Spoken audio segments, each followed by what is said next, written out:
Good afternoon. This is Maria Paula Bautista, DIA Senior Scientific Project Manager, and today I have the honor to be here with Dr. Neosho Ponder.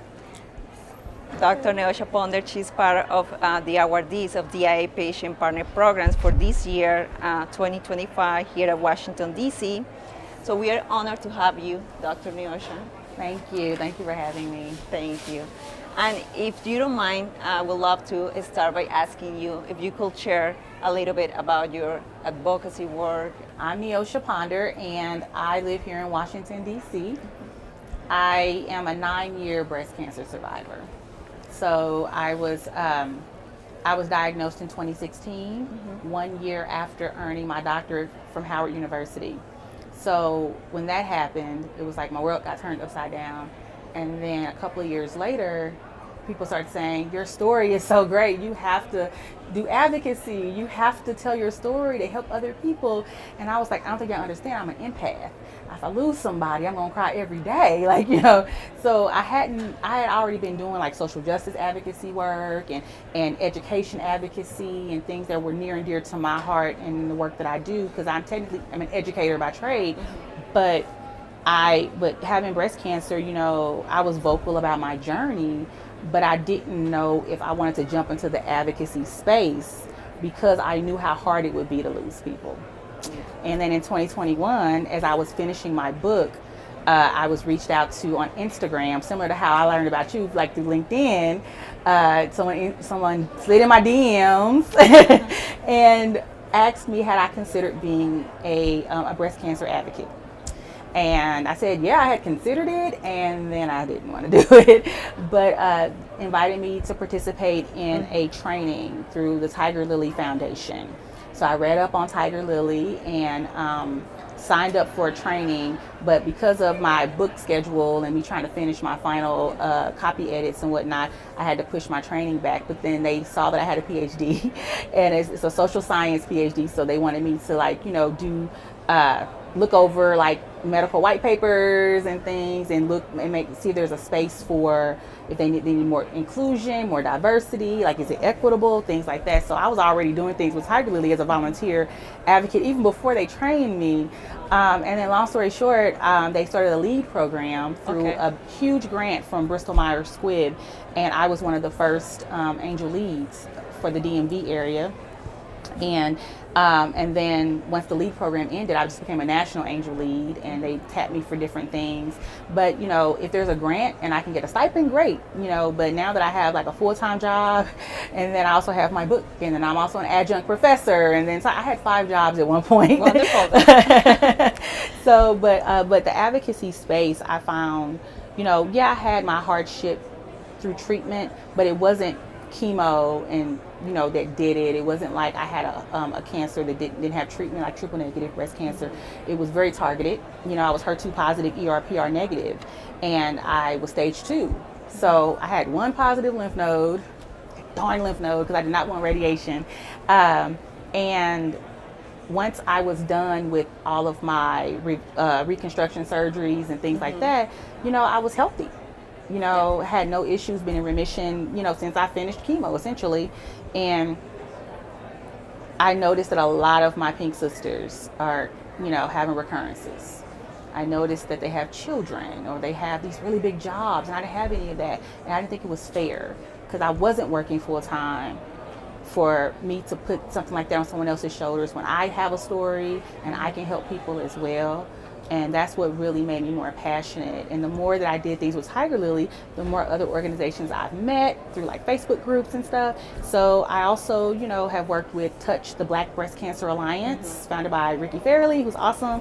And I've worked with For the Breast of Us, which is was started as a community. And now they're doing more and more things. They just had their first conference in Atlanta in March called BaddieCon. I'm somewhat active in the Young Survival Coalition. We don't meet as much because we've had people get sick again or pass away, unfortunately, but I've done so much work through the Young Survival Coalition, attending their conferences and their summits, and I learned to row through the We Can Row organizations, a national rowing club for survivors of breast cancer, and they have like the pink ribbon on the oars, and I was the only black person, the youngest person when I learned to row. And this is a lot of like much older, like upper middle class white ladies, and some of them were hippies, and they're just all over the spectrum, and it's like so awesome. And I just love those ladies. They were super supportive when I wrote my book, and yeah, so I'm involved in all these different spaces around breast cancer, and still it's hard when I lose people. It's just hard. So, but doing the advocacy work, whether it's lobbying on Capitol Hill, or helping someone with a white paper, or reporting out the work that I do in the community, I know that it's going to lead to something better. Because there was a time when there was no medication to be HER2 positive. There was a time when black women were not represented in this space. And there was also a time when you didn't see young women. And I teach my students, because I teach intercultural communication, that culture isn't limited to just your skin color or your religion or your nationality. It's also, there's a culture. I'm Generation X, well, technically a zennial. There's a culture there, and so I'm just glad to be here to represent all the things. Thank you. And I just hear that your hands are involved in different initiatives, and now if we just go to one specific aspect of the work that you do, what will be the one or two successes that you have done through your advocacy that you would like to highlight today? I think so. When I was interviewing for jobs, I'm so glad I'm not interviewing right now. I have a real job, but I would always get asked, "What is your superpower?" My superpower is connection. It's natural. I'm great at connecting. So I always say I collect people and I connect people, right? And that is my superpower. So what has been helpful is through the advocacy work that I've done, I've met so many people such as yourself in different spaces. And I've never met a stranger, courtesy of the little old man, my father. So that's a part of his personality that I know I have, to where I can walk in a room, meet someone, and we're instant friends. and then also introduce them to whatever world I'm operating in, right?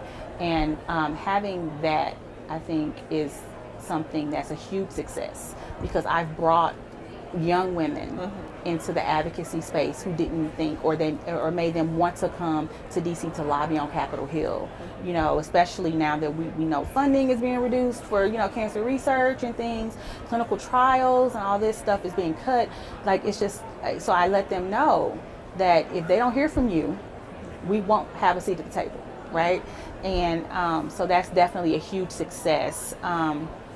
And I think another success is just, having written my story and sharing it with everyone. I wrote my book because I wanted cancer patients in general, to have something to read in the chemo chair. Like, to be honest, I couldn't finish a book though, because I would go to sleep. But I think that reading about somebody else's crazy story, right, could give somebody a little boost. And it's funny as well, because I'm naturally funny. My mama's funnier, but I'm naturally funny. So people usually get a kick out of reading my crazy story and like, why am I laughing at this? This is horrible, but it's so funny. So yeah. That's a good thing, to put a little spicy to all the situations. Yes. To turn into something good. So it's great to hear all this. And now if we move the conversation to think more about the gaps. I would like to hear your thoughts about, what are the biggest gaps that you see right now going on in the, breast cancer area? That's a great question, Maria Paula. I think one gap that I think I'm noticing, and it's always been there, but I have a friend who we attend church together, and her father was diagnosed with breast cancer.